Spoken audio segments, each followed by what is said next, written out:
Good afternoon, everybody. I just want to give you a brief presentation on the background of case study research methods and also give you a better understanding of how to design and evaluate research. Okay. So, a case study is a qualitative research method, and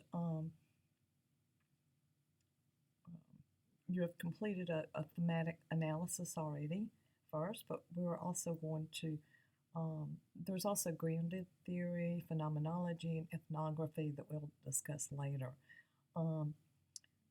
So case study is, like I said, qualitative research. It involves a study of a single individual, group, or program, and etc. And it also includes extensive data collection. Okay, so when designing and conducting case studies, you need to understand the defining features of case studies. You also need to know when to use them and when each type of case study is appropriate.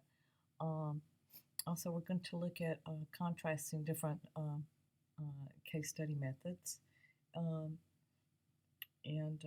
know how to increase the reliability and validity. Also determine your sample size and look at applying some case study methods.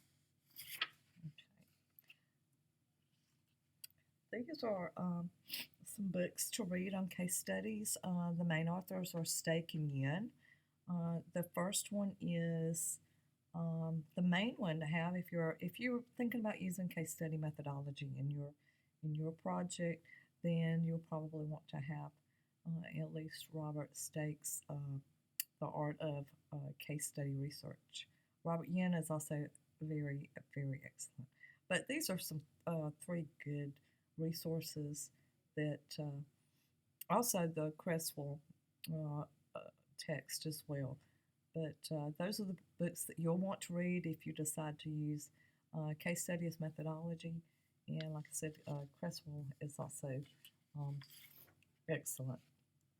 Okay, so the definition of case study is based on a comprehensive understanding of an instance, which is obtained through extensive description, which is called thick description, and analysis of that particular instance. But you want to take it as a whole, kind of a holistically, and don't take it out of context. You got to put it, take it as a whole in its context. Excuse me. Okay, so case studies versus other approaches. Histories, you have no access or control, and you rely primarily on documents and artifacts of the past.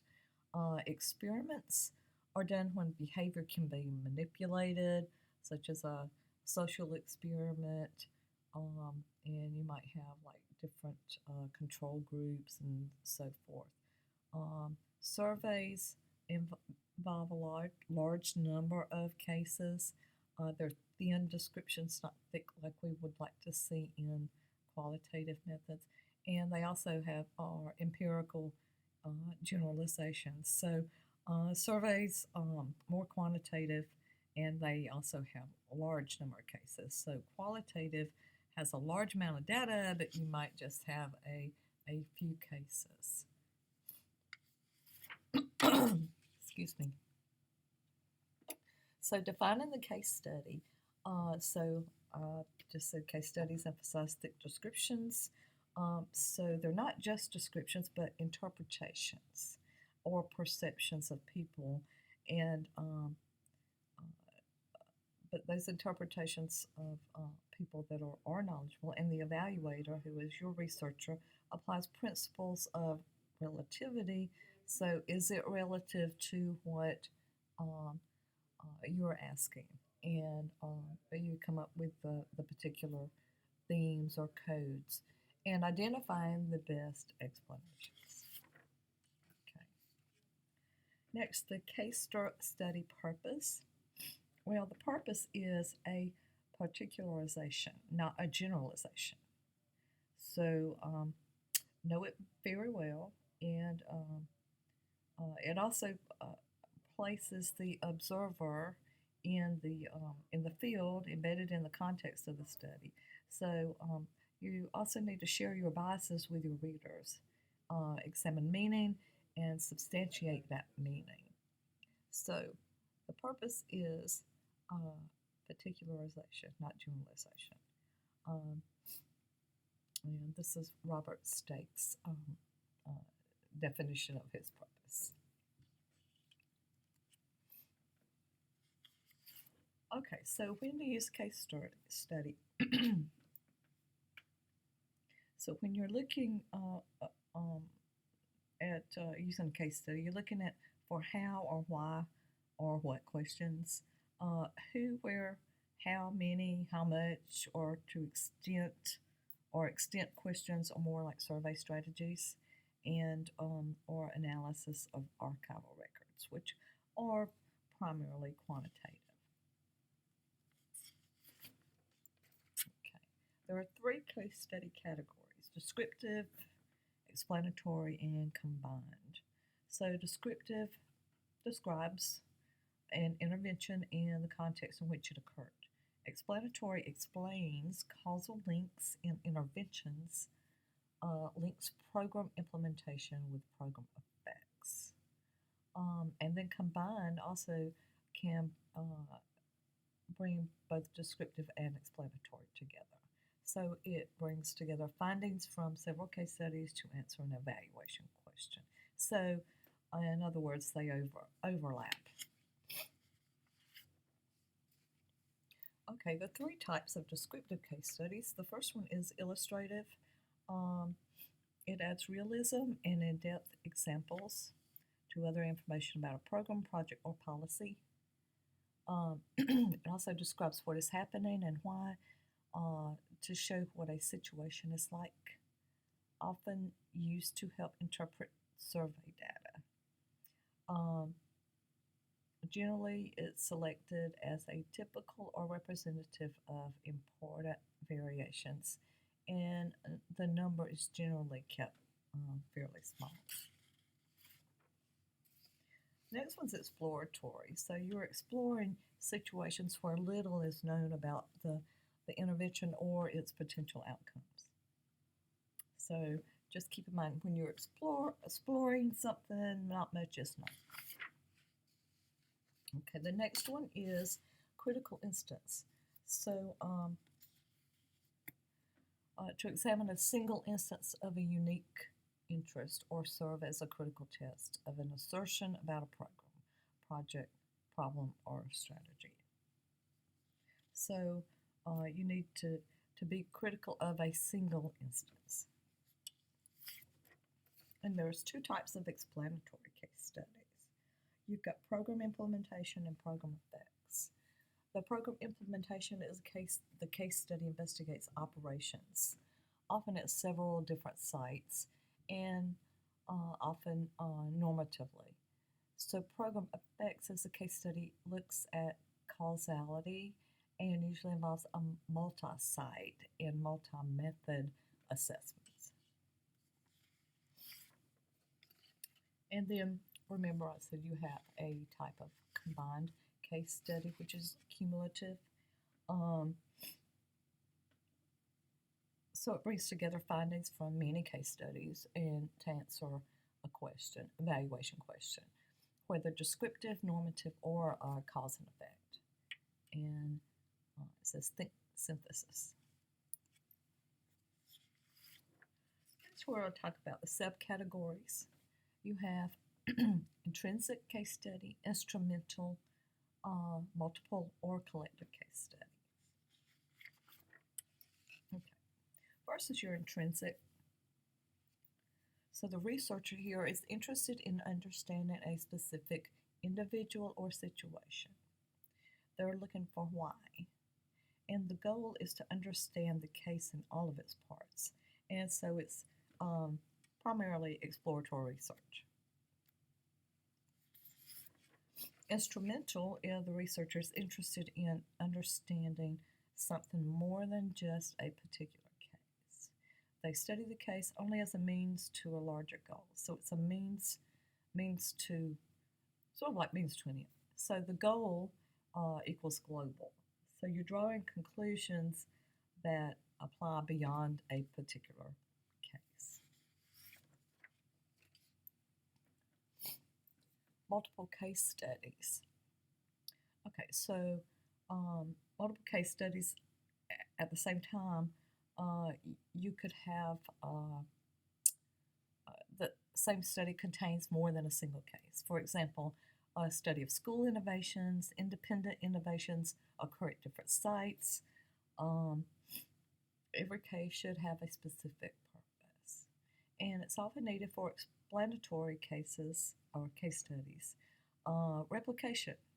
So that means whatever you're doing, you want the same results predicted for each case or contrasting results for predictable reasons.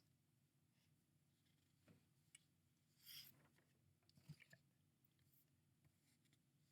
So a single case study is appropriate for exploratory. In this particular circumstance, what is happening and why could be an extreme or unique case.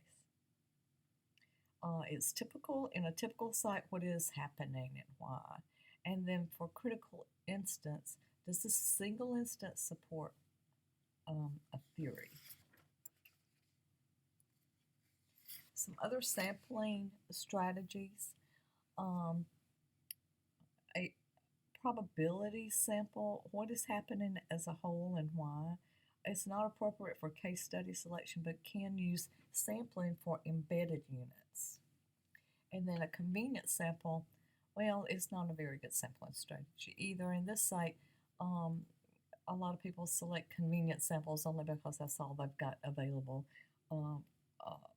In education, a lot of it is students, so those are our convenience samples. In this particular convenience sample, the data your selected data collection convenience. So what is happening and why? But like I said, it's not a very good sampling strategy. A lot of people use those only because they can't find appropriate sample population. Okay, so what you have to do is to find the unit of research or your sampling unit. So is it a family? Is it a group, kinship group, a small group? What is a community, for example? And you have to define the geographic area. How do you define the boundaries of a neighborhood and so forth? Is it just the southeastern part of the United States? Here we're in Middle Georgia, you might want to say the southeastern United States in Middle Georgia or something like that. And also it's bounded by time. So your data collection methods can be observation. You can be a participant or a non-participant observer, obtrusive or unobtrusive. So let's say you as a researcher can be an actual participant or non-participant in just observing. And then obtrusive or unobtrusive means that you're hands-off or hands-on, you're just watching. Obtrusive, maybe you're part of that group as well. So you have to identify how the researcher fits in the research as well, in all of your qualitative methods. Okay. Next, you're talking about data collection methods. So for instance, interviews can be individual, a small group or a large group. I wouldn't go to, when I was doing my research, I planned 12 to 15 people. I started getting what's called data saturation in um, my data, and as soon as I got my data, I started analyzing it. I didn't wait till I got all the interviews done, and then I started analyzing. I started analyzing one at a time, all along. So, but you can do individual or small group, sort of like a focus group, or um, also if you do too large of a group, then you're if you're using interviews and transcripts, then those that data is going to be huge, humongous. Um, so anyway, your interview is your data. You would take the interview and then you would transcribe it, and that transcription is your raw data.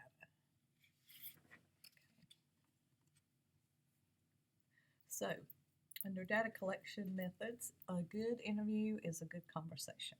So your conversation needs to have lots of open-ended questions. You can use a interview guide, if you will.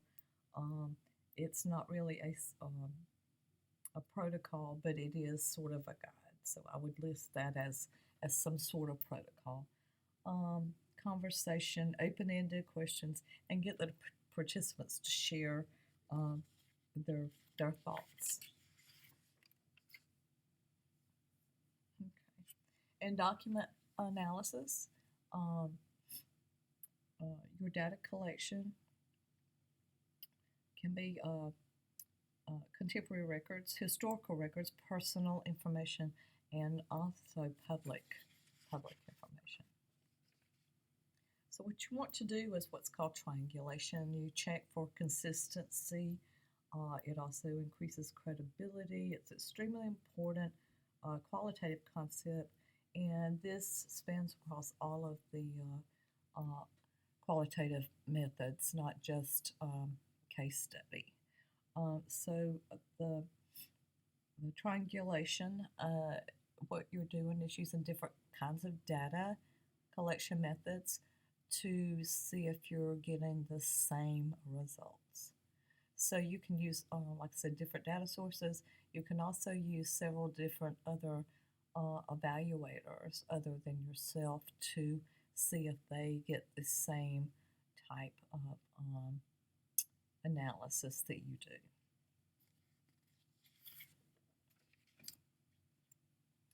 Okay, so your convergence of multiple data sources of evidence. So you can use different kinds of artifacts in observation, archival records, interviews, different documents, focus group. All of these, according to Yin, can lead you to a better um, analysis. And he says fact. So all of these things can lead you to triangulation. However, there are some limitations. So sometimes the limitations might be that there's only one researcher, which is you.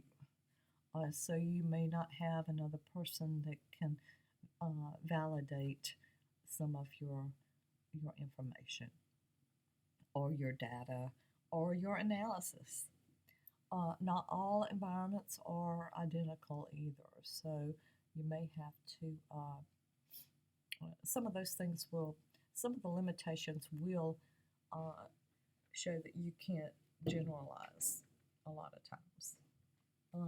Time, well, it's extremely time consuming case studies. Qualitative, by the way, is very time consuming. And then your multiple or collective, you have, you're the observer and the researcher. So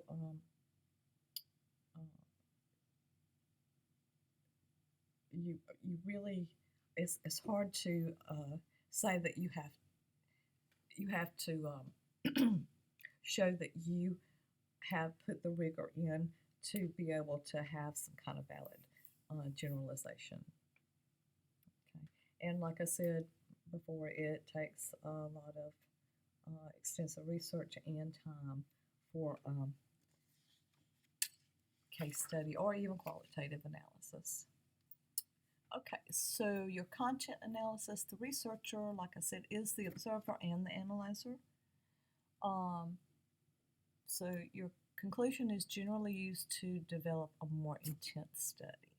So you might be able to come up with like your results, but then you want to maybe do a quantitative study afterward to substantiate what you found in a qualitative study.